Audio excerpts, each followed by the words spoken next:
이런 전국에 구름이 많이 끼는 가운데 밤까지 내륙 지역 곳곳에 소나기가 오겠습니다.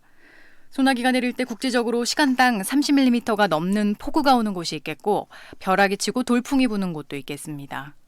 낮 기온은 대구와 춘천이 36도, 대전과 전주 35도, 서울은 34도로 어제보다 2도에서 7도 정도 높겠습니다. 이에 따라 강원 산간 등 일부 지역을 제외한 전국에 폭염 경보와 주의보가 내려졌습니다. KBS 제1라디오 한시 뉴스를 마칩니다. 지금까지 아나운서 정다은이었습니다. 뉴스를 마칩니다. KBS.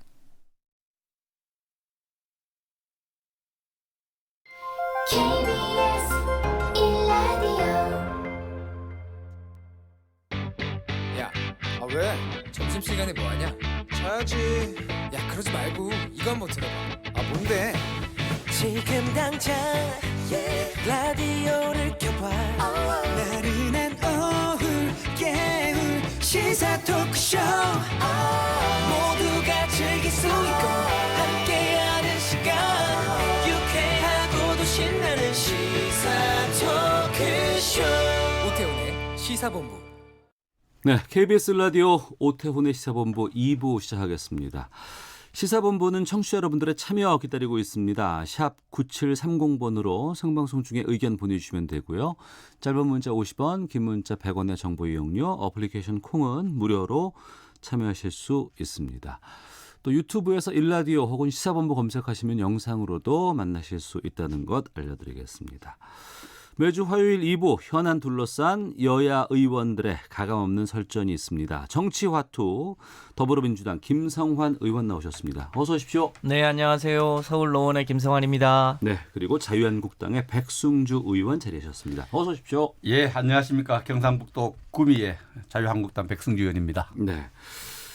김성환, 백승주 의원과 함께하는 정치화투 영상으로 보실 분들은 유튜브에서 접속하시면 되겠습니다.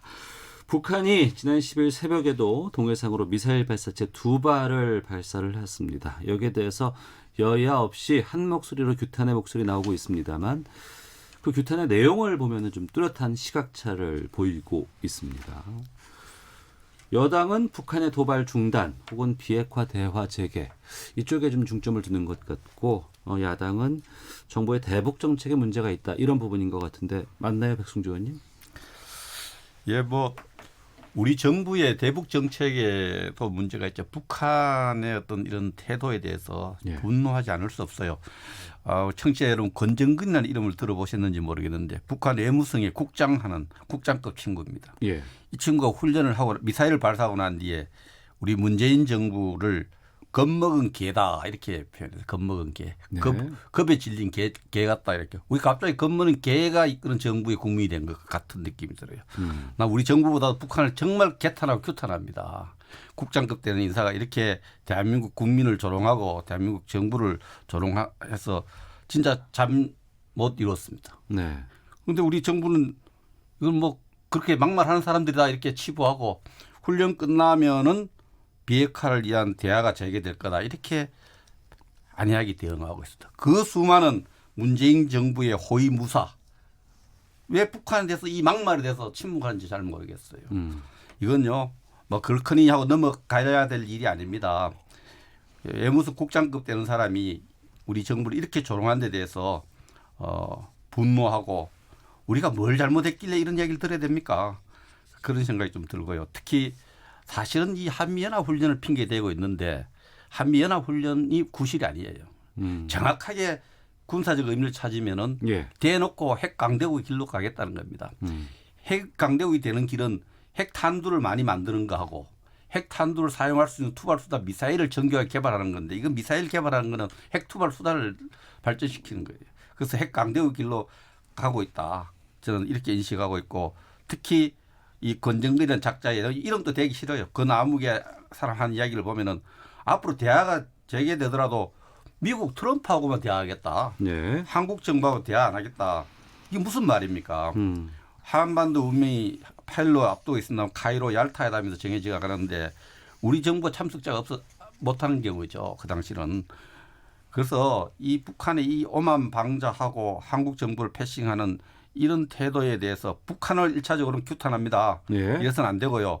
우리 정부 역시 이런 겁먹은 개라는 소리를 들으면서 가만히 있는 모습도 참 진짜 겁먹은 게 아닌가.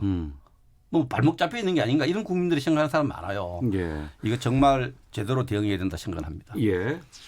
김성환 의원님. 북한의 일개 외무성 국장의 이름으로 이렇게 비판이 나왔는데 여기에 대해서 청와대가 침묵하고 있다 이렇게 지금 백승주 의원께서 말씀하시는데요. 예, 침묵하고 있다는 건 사실이 아니죠. 예. 우리가 북한이 그 미사일이나 혹은 발사체를 쏘는 것에 대해서 그때 엄중하게 경고하고 얘기를 하고 있습니다. 네. 다만 이제 북이 왜 이렇게 하는가에 대한 인식차가 야당하고 좀 있는 것 같습니다. 당장에는 한미 연합훈련에 대한 일종의 대응이죠. 대응 훈련 성격이 아주 강한데 조금 더 길게 보면 북이 트럼프 대통령에게 친서를 보내서 한미 연합훈련이 끝나면 실질적인 대화를 위한 실무 협상을 하자고 친서를 보냈지 않습니까? 네. 이게 이제 만약에 그 예정대로 돼서 3차 북미 정상회담이 열리면 지난번 회담하고는 달리 실질적인 비핵화 협상을 하게 될 거란 말이죠.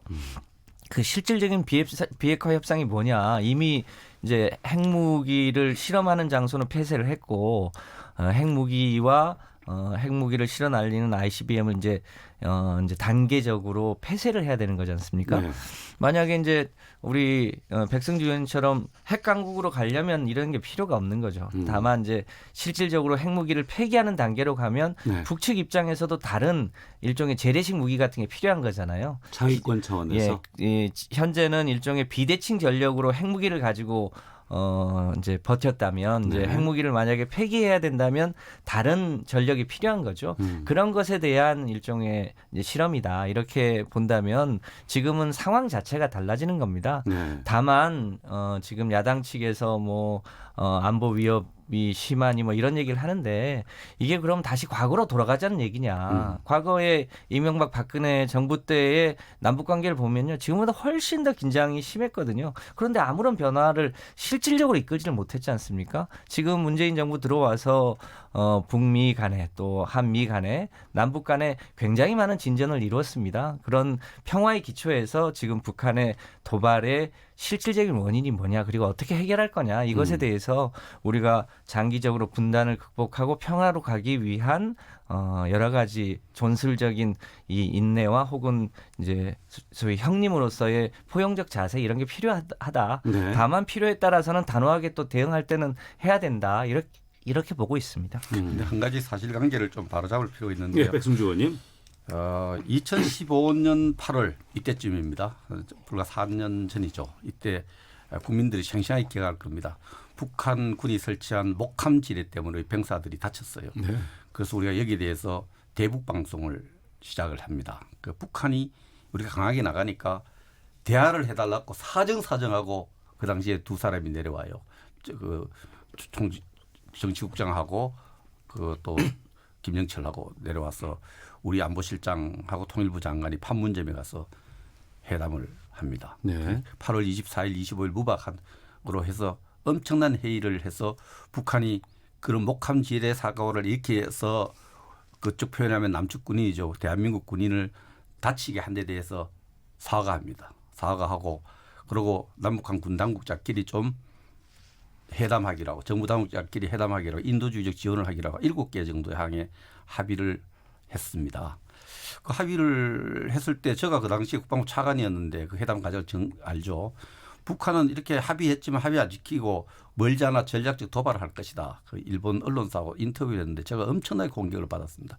6개월 뒤에 북한이 그 약속을 이기고 장거리 미사일 발사를 했습니다. 그 2015년 이야기를 왜 끄자느냐면 박근혜 정부 때 아무것도 안 했다는 이야기 틀린 이야기입니다. 그 당시에도 북한이 사정하고 또 카메라 기자가 없는 데서 북한이 정중하게 사과도 하고 그렇게 했어요. 그래서 약속을 안 지킨 거죠. 약속 안 지킨 이러한 경력들을 우리가 알면서 북한과 대화하고 다뤄가야 된다는 겁니다. 그래서 지금 북한이 이렇게 해서 이전 10년 보수 정권 10년보다 더 평화로워졌다. 저는 그런 인식에 동조하지 않습니다. 네.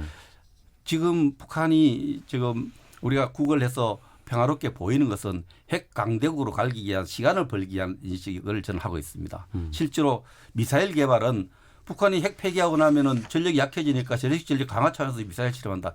이런 분석이 어떻게 나옵니까? 미사일은 바로 전략무기 핵을 투발하기 위한 수단이라는 것을 우리가 핵 폐기하면 미사일은 사실 필요 없는 거예요.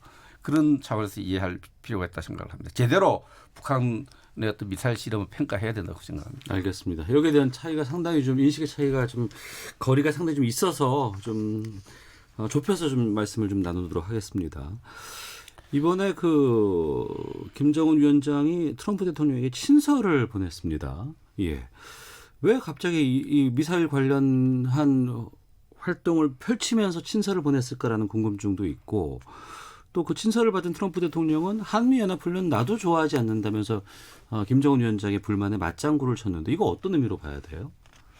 네, 압축해서 표현하면 그러니까 지금 미국이 계속 이 주한미군의 주둔비를 인상시키려고 하고 있잖아요. 예. 이게 트럼프 대통령의 선거 공약이었기도 하고요.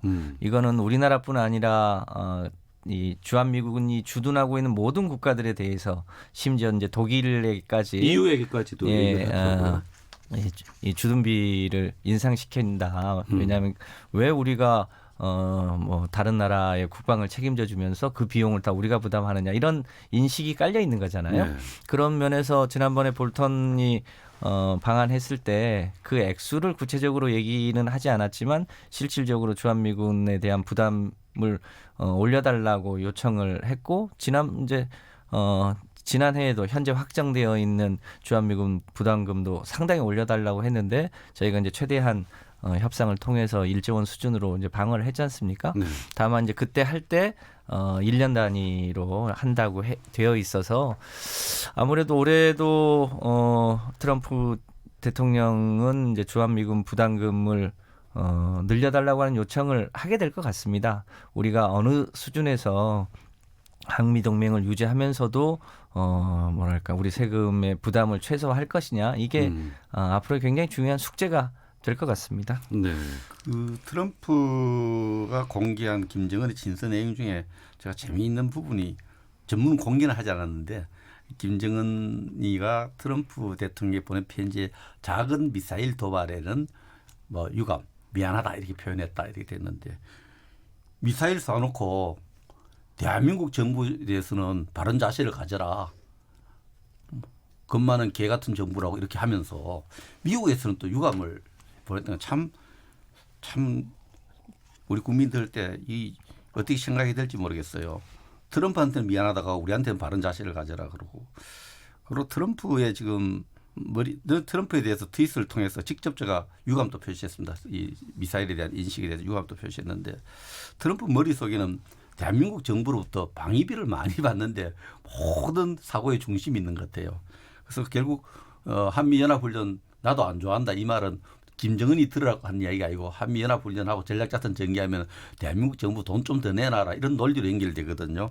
정말 잘못된 인식을 갖고 있고 트럼프 대통령 자신이 지금 주한미군과 한미동맹을 간에서 말하는 내용이 엉터리가 너무 많아요.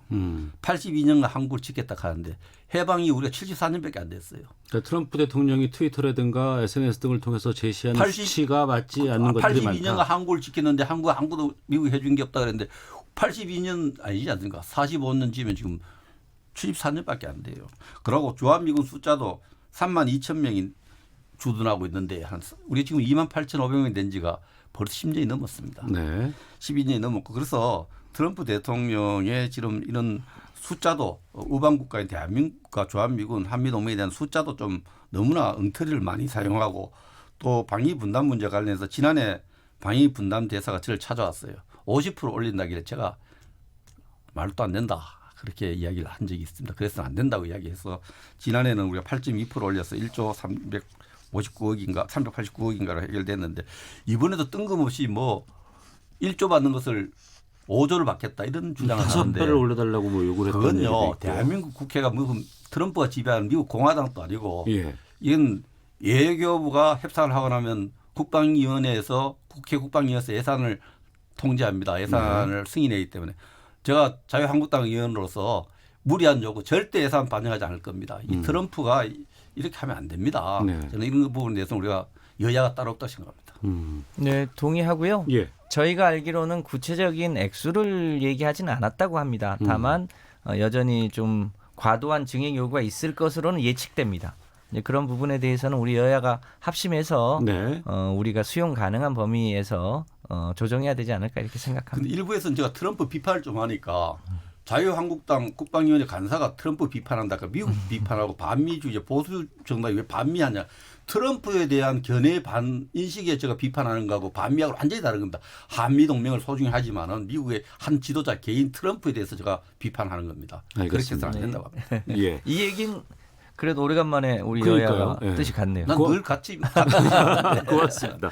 그럼 정리를 하면 트럼프 대통령이 트윗을 통해서 한국과 방위비에 관해서 일정 정도 합의를 봤다라는 얘기를 한번 쏜 적이 있었는데 그것은 아닌 것이죠 지금. 그렇습니다. 예. 그 트럼프의 책에 이제 그런 이야기 먼저 뭘 협상할 때는 먼저 기정사실화시켜 갖고 그 기정사실화 가지고 압박 카드로 쓰는데 네. 하노이 정상회담 하고 나서도 한국 정부가 엄청난 그 미국의 무기를 사기로 했다. 두 번 세 차례 이야기했어요. 제가 국내 전부 확인하기 그게 아니에요. 그가 관련된 회의랑 의논이 없었어요. 지금 또 5조 받기로 했다. 이러면 저는 이런 생각이 처음에 좀 들어요.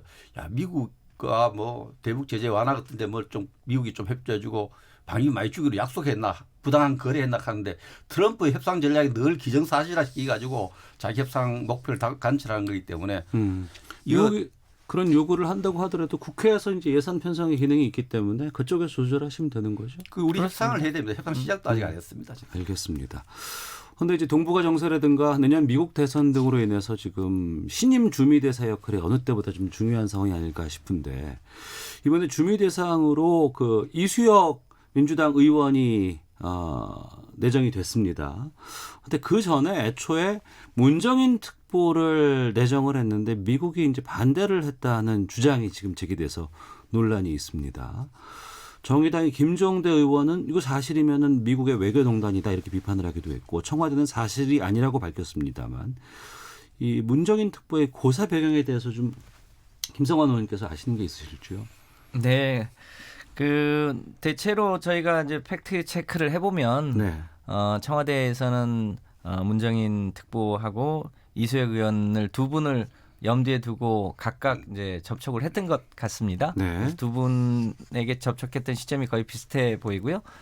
그런데 문정인 특보는 본인의 나이나 이제 다른 여러 가지 이제 개인적인 사정 때문에 고사를 했던 게 맞고요. 네. 그리고 이수혁 의원은 본인은 비례대표직을 반납하더라도 이 주미대사를 가겠다는 의사를 밝혀서 청와대 내에서는 꽤 발표되기 오래전에 사실상 이수혁 의원으로 잠정 내정을 했다는 게 팩트입니다. 네. 그런데 그 이제 워싱턴 포스트의 기자가 뭐 미국에서 반대를 해서 마치 바뀐 것처럼 얘기를 하는데 그건 사실과 실제로 다릅니다. 네. 그래서 뭐 그런 오해는 없었으면 좋겠고요. 이수혁 의원도 지금 볼턴이나 비건 특별차관 그 특보하고 예. 굉장히 가깝게 일을 같이 해왔고 여러 가지 전략적인 맥을 같이 하고 있기 때문에 호흡이 잘 맞을 거라고 봤고 그런 면에서 그 문정인 특보가 고사를 하고 그 고사의 이유가 미국의 반대 때문이다. 이거는 사실과 다르다는 것을 명확하게 밝혀두는 바입니다. 알겠습니다. 정황적으로는 지금 말씀하신 내용은 좀 다르죠. 미국 대사로 갈 거라고 보도됐을 때 문정인 특보가 부인한 적도 없고 기대하는 모습과 기대하는 움직임들이 굉장히 많았죠. 근데 대사를 임명할 때는 보통 그 나라에다가 아그레망이랍니다. 동의를 구하고 그러고 나서 외교관을 임명하고 신임장을 부여받고 파견하는 절차가 있는데 아그레망 동의에서 동의를 구하는 단계에서 표준화 난 그랬다라 그럽니다. 그게 깊이 인물, 좋아하지 않는 인물이라고 상대방의 의중이 확인되면 못 보내게 되는 거죠. 예. 이것은 비엔나 협약에 따라서 미국 정부가 공개적으로 선언할 수 있는데 공개적으로 선언은 안 했지만은 내용적으로 보면은 또 문정인 교수가 그런 여러 가지 그동안의 과거 언행을 보면은 미국 정부로부터 깊이 인물로 이렇게 인지되었을 가능성이 굉장히 높고 그게 사실일 가능성이 높습니다. 왜냐하면은 지난 금요일 그 확정돼 발표 났을 때도 본인이 그 부인 안 했어요. 또 주변을 제가 확인해 봤다면 그쪽에 상당히 희망과 기대를 걸고 있었던 걸로 알고 있어서 네. 미국 정부로부터 공개적으로 기피 인물로 선언은 안 됐지만 그런 아그레망 단계에서 문제가 생기지 않나 이런 합리적 의심을 할 수밖에 없습니다. 그러니까 정황이나 의심으로 이분이 보인다라고 말씀하시는 평소에 거예요. 예. 주장했던 것이 또 미국 정부의 어떤 여러 가지 기존 정책에 대한 비판이 많았거든요. 그 좀 사실과 다른 게요. 예. 아글망을 하는 단계는 우리가 대사를 확정하고 예. 그 확정한 대사를 요청하고 미국 측에서 아그리망을 보내는 거죠. 그거를 네네. 뭐 임의로 그렇게 하는 절차는 없습니다. 그렇기도 하고 그 문재인 특보가 지금 누구보다도 트럼프의 대북 정책을 옹호하고 지지하고 뭐 그런 입장이지 않습니까? 네. 그리고 여러 가지 이제 본인이 이 특보 혹은 이 전문가로서 여러 가지 제안이 있는데 그것이 현재 미국의 대북 정책에 크게 다르지 않습니다. 그러니까 미국이 반대할 이유는 없는데 네. 다만 이제 뭐 이 공식석상에서 밝히기 어려운 이제 개인사가 있기 때문에 본인이 굳이 미국 특보로 가지 않겠다고 하는 고사의 의사를 실제로 밝힌 게 꽤 됩니다. 네. 내부적으로는. 네. 그러니까 그런 오해는 뭐 굳이 필요가 없다 이렇게 생각합니다. 알겠습니다. 자, 더불어민주당의 김성환 의원, 자유한국당의 백승주 의원 두 분과 함께 정치화투 진행하고 있는데요. 헤드라인 뉴스 듣고 기상청 들렸다가 잠시 쉬고 저희들을 만나 뵙도록 하겠습니다. 문재인 대통령은 일본의 경제 보복에 대한 우리의 대응은 감정적이어선 안 된다면서 결기를 가지되 냉정하면서 근본적인 대책까지 생각하는 긴 호흡을 가져야 한다고 밝혔습니다. 더불어민주당과 정부는 내년 예산을 확장적 기조로 편성하기로 의견을 모았습니다. 올해 470조 원 규모였던 예산은 내년에 500조 원을 넘을 것으로 예상됩니다. 또 일본의 수출 규제에 대응하기 위한 예산 등은 보다 과감히 발굴해서 반영할 것이라고 설명했습니다. 북한의 사이버 해킹 최다 피해국은 한국이라고 유엔 안전보장이사회사나 대북제재위원회가 밝혔습니다. 국방부는 지난달 초 한미가 한반도 유사시 군 수송을 위해 민간 항공기를 지원하는 내용의 한미 상호 공수지원 협정을 연장하기로 했다고 밝혔습니다. 시위대의 기습적인 점거로 한때 폐쇄됐던 홍콩 국제공항이 오늘 오전 운영을 재개했지만 300여 항공편이 취소되는 등 여파가 이어지고 있습니다. 지금까지 라디오 정보센터 조진주였습니다. 이어서 윤지수 씨입니다. 네, 우리나라는 이제 북태평양 고기압 가장자리에 들면서 구름 양이 많고 덥고 습한 공기가 계속 유입되면서 기온도 꽤 많이 오른 상태입니다. 35도 안팎까지 오른 곳이 많은데요. 전국 대부분 지역 폭염특보가 내려져 있는데 내륙 지역은 대부분 폭염경보이기 때문에 오늘도 35도를 웃도는 곳이 많겠습니다. 홍천의 경우 37도, 춘천과 대구 36도, 세종과 대전도 오늘 낮 중은 35도 안팎이 되겠고 서울도 34도로 어제보다 기온이 꽤 많이 오를 것으로 예상이 됩니다. 이 폭염특보가 내려진 만큼 이 폭염과 함께 열대야도 계속될 것으로 보여서 충분한 휴식과 수분 섭취에 좀 더 신경 쓰시는 것이 좋겠습니다. 오늘 전국적으로 오후부터 밤 사이는 내륙 지역에 소나기 가능성이 있고요. 지금은 제주도 산간 지역도 소나기가 내리고 있는 상황입니다. 미세먼지 상황을 보면 전국 대부분 지역 좋은 단계를 보이고 있고 인천만 보통 단계를 보이고 있습니다. 대기 확산이 원활하기 때문에 당분간 이렇게 깨끗한 공기가 예상됩니다. 다만 오존 상황은 좀 예외인데요. 경기도 북부 지역과 전라남도, 경상남도 지역을 중심으로 오존량이 증가하면서 나쁨 단계까지 치솟을 수 있기 때문에 이 점 염두에 두시면 좋겠습니다. 지금 서울 기온은 32.3도입니다. 지금까지 미세먼지만 날씨 정보였습니다. 다음은 이 시각 교통 상황 알아보겠습니다. KBS 교통정보센터의 윤여은 씨입니다. 네, 고속도로에서는 사고가 이어지고 있습니다. 중부고속도로 대전 쪽 일축 주름쉼터 안에서 차량 화재 사고가 있었습니다. 현재는 갓길에서 정리 중이니까 주의해 주셔야겠고요. 이 사고 구경 차량들로 일축 부근 3km 구간에서 밀립니다.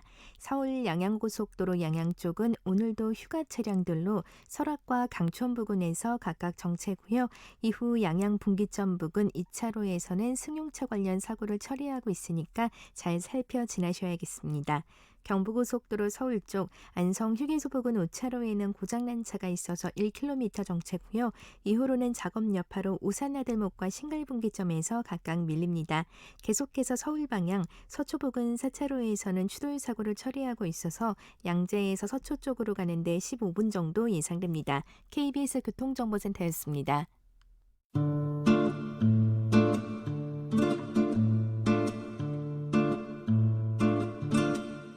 오태훈의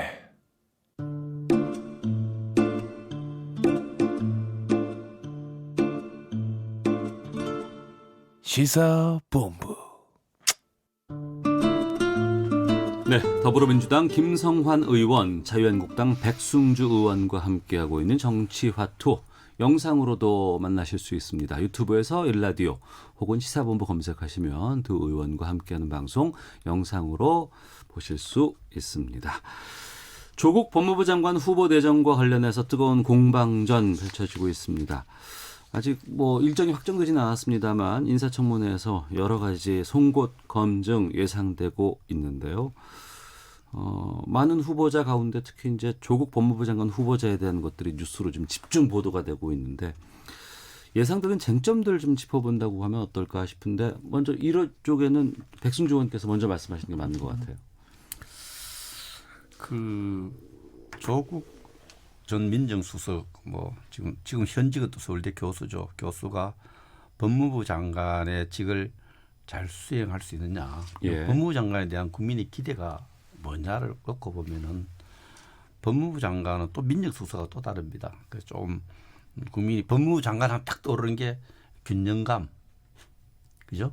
균형감 이런 부분인데 지금 최근에 여러 가지 개인적인 SNS라든지 또 정치적 발언이라든지 이런 내용들을 보면은 법무부 장관에는 맞지 않지 않나 저는 그렇게 생각합니다. 균형감 오히려 국회 선출직에 도전해 가지고 제가리 말하는 대통령 후보로 끌어 나가는 게 낫지. 이렇게 정치적 주장과 소신 또 주장이 강한 사람을 이 균형을 요구하는 아주 조용한 균형을 요구하는 법무부 장관에는 맞지 않다는 생각이 들고요. 예. 어떤 분들은 자꾸 사법개혁을 만족하는데 사법개혁은 국회가 합니다. 네.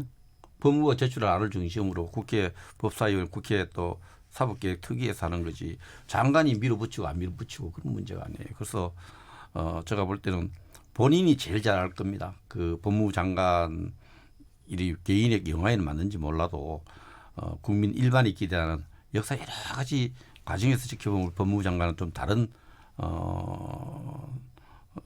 어떤 성향을 가진 후보자고 또 대한민국 정체성과 관련해서 맞는가 이런 부분도 좀 따지는 부분이 많은데 네. 어쨌든 균형감이 저는 없다 이렇게 봅니다. 균형감 얘기를 해주셨는데 그리고 법무부 장관으로는 맞지 않다. 이 얘기는 좀 혹독하게 검증하겠다라는 측면으로 들리기도 하거든요. 김성환 의원님께서 여당 쪽에서는 지금 어떻게 준비하고 계시는지요? 네. 잘 아시겠습니다만 대한민국 헌법 11조에는 만인은 법 앞에 평등하다 이렇게 되어 있습니다. 그런데 실제로 우리 국민들의 법 감정은 어땠냐면 일부 기득권층은 법 앞에 평등하지 않다. 만 명한테만 평등하고 만인에게는 평등하지 않았다는 생각을 사실상 가져오고 있었습니다. 그러니까 사법정의가 제대로 구현되지 않았다는 거죠. 특히 기득권층은 일종의 유전무죄, 무전유죄와 같은 법 감정을 가지고 있었는데 지금 대통령님도 그러시고 지금 법무부 장관 후보인 조국 전 수석도 그렇습니다만 누구보다도 사법정의를 실현하려고 하는 의지가 강한 분입니다. 그런 면에서 사법개혁을 통해서 우리의 헌법 11조의 정신인 만인이 법 앞에 평등한 일종의 민주공화국의 굉장히 주요한 토대거든요. 그것을 닦는 적임자다 이렇게 생각을 합니다. 지금 현재 사법개혁의 주요한 법안이 국회에 가 있습니다만 결국 그 법안의 확정 이후에 그것을 집행하는 총괄 책임자는 여전히 법무부 장관이거든요. 법무부 장관이 이런 변화의 과정에서 사법 정의를 실현하는 것 이건 굉장히 주요한 과제이고 그것을 평생 업으로 또 이 서울대 법대 교수로서 쭉 해왔던 그런 경험과 또 청와대에서 사법개혁을 추진해왔던 그런 경험들이 이 법무부 장관으로서 그 역할을 하게 되면 훨씬 더 잘할 것이다 이렇게 저희 당은 생각하고 있습니다. 예, 백승주 의원께서 앞서서 법무부 장관으로는 맞지 않는 인사다라고 말씀하셨는데 그 자유한국당 쪽에서 청문회 무용론 이야기하면서 보이콧 주장도 좀 나오고 있다고 하던데 확인해 주실 수 있으세요? 그 부분 제가 그 청문회 보이콧 뭐 이런 얘기는 제가 들은 적이 없습니다. 아, 그래요? 그러나 이제 청문회라는 게 저도 관심을 좀 적게 가지는 것이 청문회 하면 뭐합니까? 15번인가 16번인가 청문회와 관련 없이 청문회 보고서 채택과 관계없이 대통령이 그 뭐 법에 그렇게 되어 있으니까 그렇죠. 지명자를 임명하는 이런 것을 계속 반복적으로 봤기 때문에 네. 청문회 해도 의미가 없다는 이런 생각은 제가 좀 듭니다. 청문회 제도는 우리 국회가 한번 좀 따져볼 필요가 있다. 청문회 보고서의 구속력을 강화하고 그 대신에 네. 정책 검증을 제대로 할 수 있는 쪽으로 그건 뭐 지금 사안이 아닙니다만 장기적으로 그런 부분을 검토해야 되는데 또 조국 법무부 장관 후보자는 그 앞에 공직을 이제 교수하다가 공직을 민정수석을 맡았는데 네. 대통령 기준에서 민정수석 잘했다 이렇게 평가하고 있는 것 같은데 국민 눈높이 보면 15번이나 인사검증에 실패한 부분도 있어요. 네. 그런 부분에서 대통령 눈높이에만 맞춰서 일하시는 분이 아니냐. 국민 눈높이 이런 부분도 지적되겠죠. 청문회 뭐 법이 정해져 있어서 네.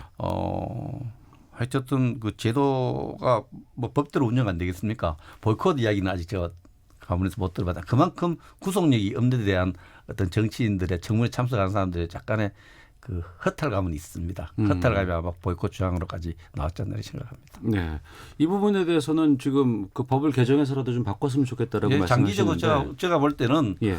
우리 청문회를 지켜보는 국민들도 이런 생각을 많이 해요.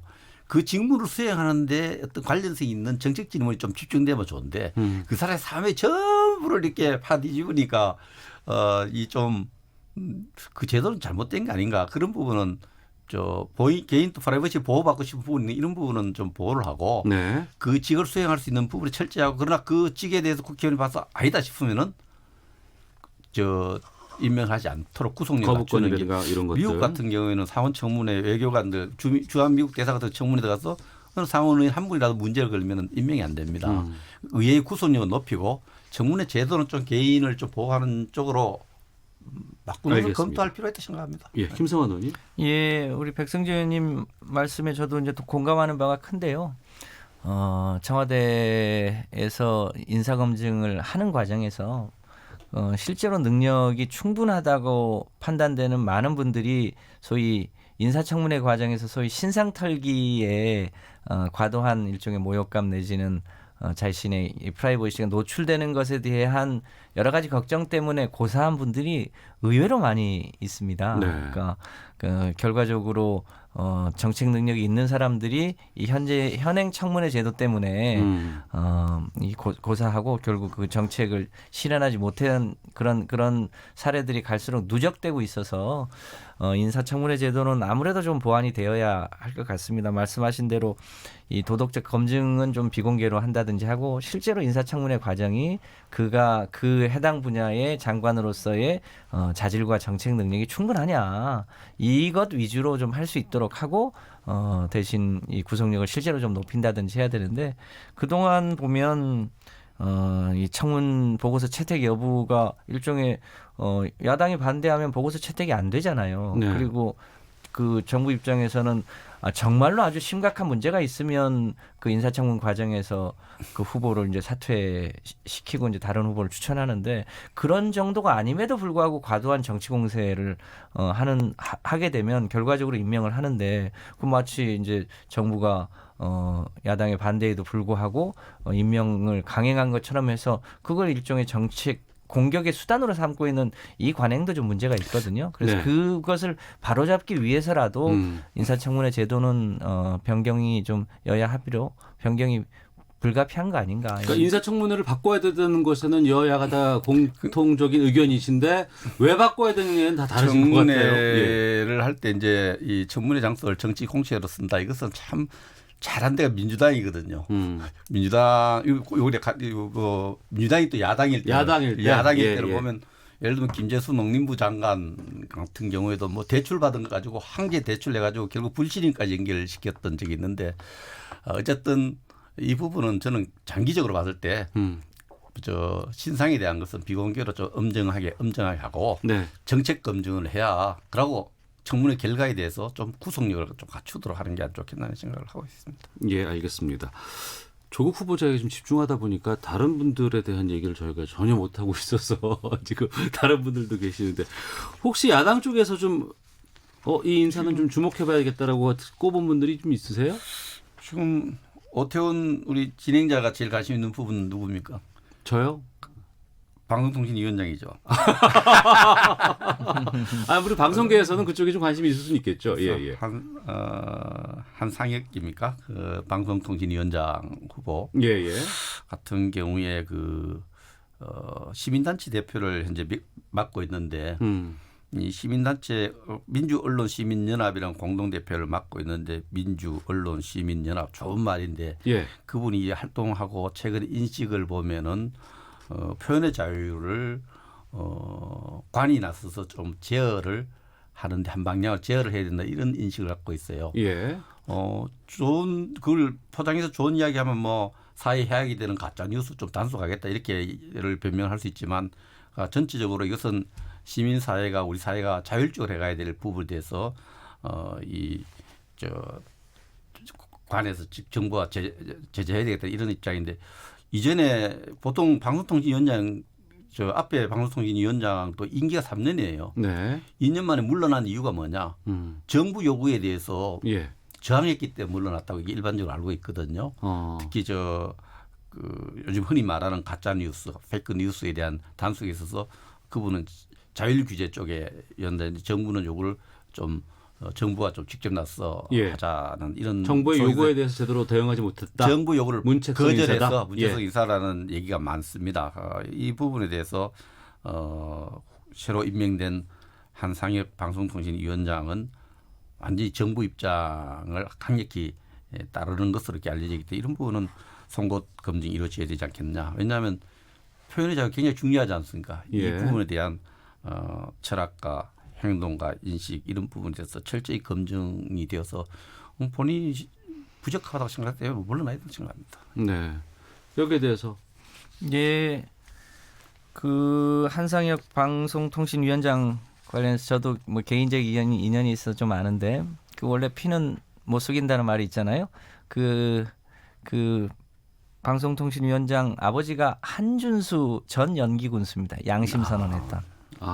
연기군. 예전에 양심선언 하셨던 그분의 아들입니다. 굉장히 정의로운 분입니다. 그리고 그 청년기에도 굉장히 민주적이고 양심적이었던 분입니다. 그리고 민주언론 시민연합에서 대표를 하면서 언론계하고도 꽤 꾸준히 이 활동도 해왔죠. 그런 면에서 방송통신위원장이 후보가 됐는데 저는 후보로서 굉장히 적임이다. 그리고 굉장히 합리적인 사람입니다. 네. 그런 게 참작되지 않았나 싶고요. 말씀하셨던 표현의 자유를 어떻게 보장하고 그것이 공론의 장에서 걸러지게 할 거냐. 근데 모든 것을 다 그렇게 하는 것이 옳은가 하면 다른 나라 사례를 보더라도 그렇지 않습니다. 명백한 허위거나 가짜 뉴스는 사회적으로 걸러내는 장치를 독일이나 뭐 유럽이나 혹은 미국도 여러 가지 장치를 가지고 있습니다. 그것을 다 그냥 공론의 장에서 다 허용해라. 이것이 자유는 아닙니다. 우리 자유의 철학적인 원리에서도 타인의 자유를 침해하는 자유는 허용되지 않는 여러 가지 규제가 있지 않습니까? 네. 진정한 자유는 타인의 자유를 침해하지 않습니다. 그런데 타인의 자유를 억압하기 위한 가짜 뉴스를 횡행하게 한다든지 그런 것까지를 공론의 장에 맡기란다든지 그건 옳지 않은 거죠. 이제 그것을 어느 선에서 하는 게 적정하냐? 그것은 이제 같이 협의해봐야 될 문제라고 생각합니다. 알겠습니다. 한 주간의 중요한 정치연을 둘러싼 현직 의원들의 허심탄회한 속내를 들어보는 시간 정치화투 마치도록 하겠습니다. 더불어민주당 김성환 의원, 자유한국당 백승주 의원 두 분과 함께했습니다. 두 분 말씀 고맙습니다. 네, 감사합니다.